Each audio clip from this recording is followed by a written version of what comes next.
बीते 11 वर्षों में देश ने अपनी सोलर पावर कैपेसिटी करीब 3 गीगावाट से बढ़ाकर 140 गीगावाट तक पहुंचाई है। बीते वर्षों में देश में करीब 40 लाख रूफटॉप सोलर लगे हैं।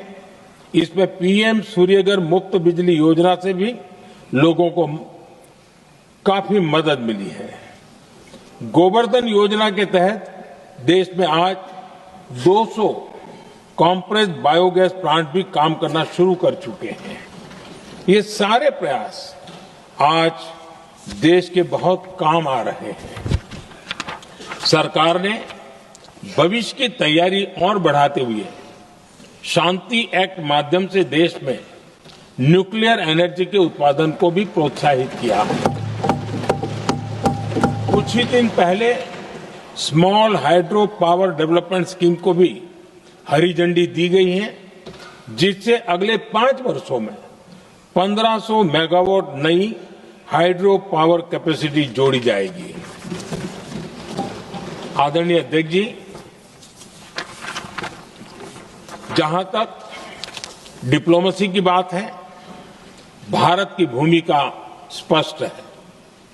शुरुआत से ही हमने इस संघर्ष को लेकर अपनी गहरी चिंता व्यक्त की है।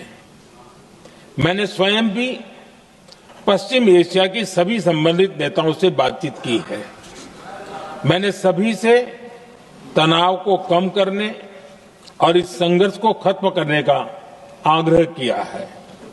भारत ने नागरिकों, एनर्जी और ट्रांसपोर्ट से जुड़े इंफ्रास्ट्रक्चर पर हमलों का विरोध किया है। कमर्शियल जहाजों पर हमला और हॉर्मुज स्ट्रेट जैसे अंतर्राष्ट्रीय जलमार्ग में रुकावट अस्वीकार्य है।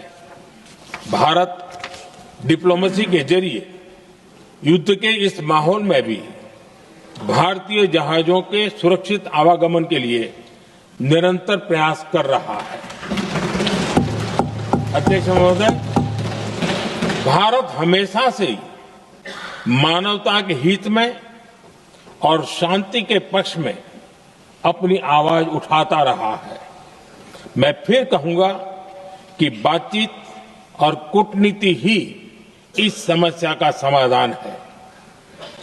हमारे हर प्रयास तनाव को कम करने, इस संघर्ष को समाप्त करने के लिए है।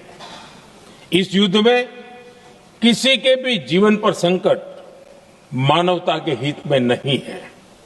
इसलिए भारत का प्रयास सभी पक्षों को जल्द से जल्द शांतिपूर्ण समाधान के लिए प्रोत्साहित करने का है। अध्यक्ष जी, जब ऐसे संकट आते हैं तो कुछ तत्व इसका गलत फायदा उठाने की कोशिश भी करते हैं।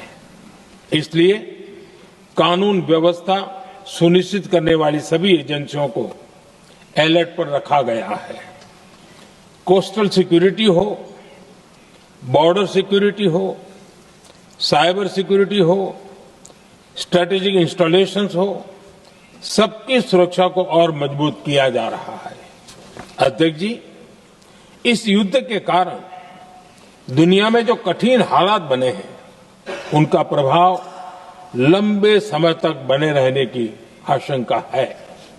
इसलिए हमें तैयार रहना होगा, हमें एकजुट रहना होगा।